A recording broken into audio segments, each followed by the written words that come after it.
know that, though? How do I know you don't want to die? Touche, you got me there.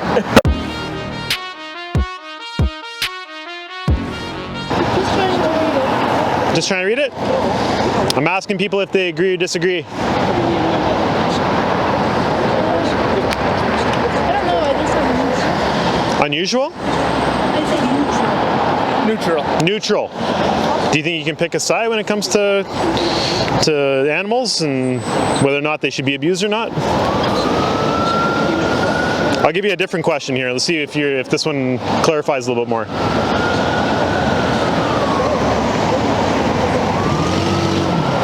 Disagree. You disagree? Yeah. How so? I believe vegan is a lifestyle choice, not necessarily because you're against eating animals. Okay. So, okay, fair enough. And do you agree with what he said, or do you have a different opinion? I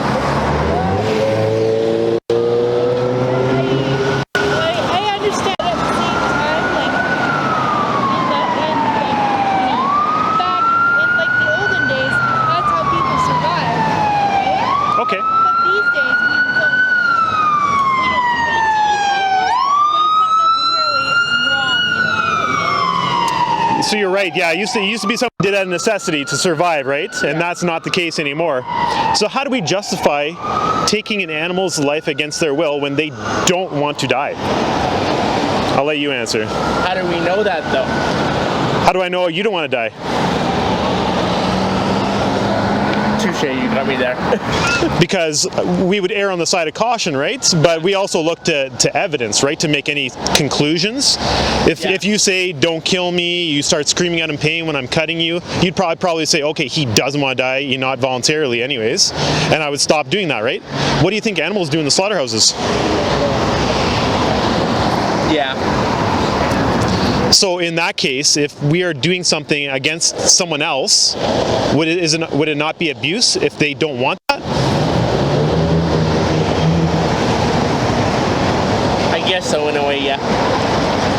So then I guess the question comes then is, how do we justify doing that?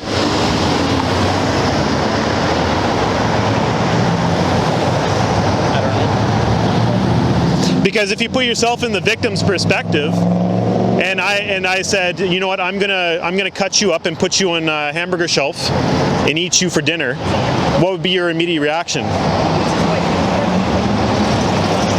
Well, you, because I'm human. Right. But what's the difference between a human and an animal that matters?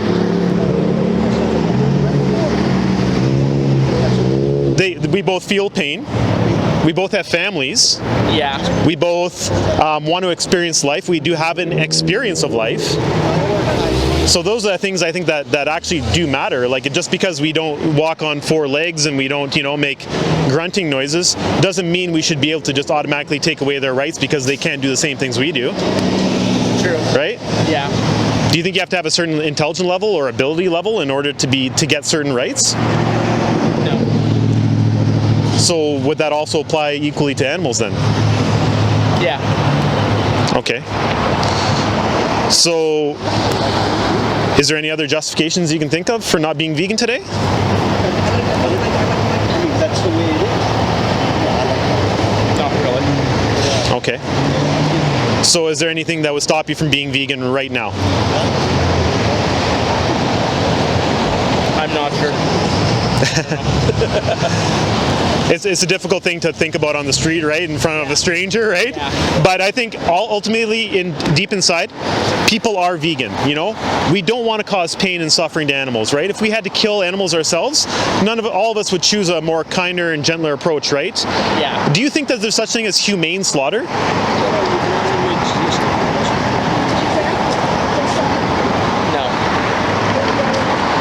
I agree with you. I don't think there is such a thing as humane slaughter, right? I think when you're given the choice of eating animals, not eating animals, or killing them in a humane way, we should choose to not eat animals, right? Because there is no such thing as a humane slaughter. How do you do the wrong thing right? Yeah. True. Just go to that website? Sure. some really great documentaries on there that'll open up your eyes to both like healthier eating by eating vegan, but also the ethical impact of it, right? Right. If we don't want to be in a slaughterhouse, why would we put others there in our place when we don't need to, right? And that's kind of what the message is on those videos. Do you have any questions for me while we're still here? None for me, no. Okay. Oh, sorry, go ahead. Did you go cold turkey? Yes. Vegan? Oh. And the reason that I did that is because I watched the videos of slaughterhouse footage, and I was immediately like disgusted in myself. I was angry that I was lied to. People told me that they were doing things humanely, that they were doing things for necessity, and all that is complete BS. It's not the right thing to do. And if I were in that situation, I guess I'm more of an empathetic person. Like, do you find yourself to be empathetic? Like, do you when somebody else has wrong done to them, do you immediately feel bad for them? Yep. Yeah, that's like empathy, right? So when we see an animal getting tortured and killed for a meal, we should feel something inside, right? Yeah. At least I do. Yeah. So, and that's why I chose to go vegan cold turkey. I gave away all my meat in my fridge, all my milk, and I said, nope, from today on, I'm eating only plant-based. Oh wow. Yeah. That's quite an accomplishment, that's for sure. And it is totally something that you can do too, but the only reason that in order to do it, you have to have the will. When there's a will, there's a way. If you truly believe that this is you inside, that you are vegan, then you'll make the choices to go and talk to other people to get you better food, or maybe start learning to cook yourself. Was that something you could do? Is cook yourself, or No. no? Okay. Well, I mean, you can also. Do you have money to buy like? Yeah. Yes. Yes. Stuff you can put in a microwave or whatever, because there are vegan options nowadays. But okay, well, if you don't have any other questions, I appreciate you talking. I see. Is it Corey? Yeah. Yeah. What's your name? Sydney. Corey and Sydney. My name is Adam. Nice to meet you. If you ever have any further questions, our website is on there. Go to the back of it, and you can fire away any questions if anything pops in your head tonight or whatever. Okay. Perfect. Thank you. Corey, Sydney, thank you for your time. You're welcome.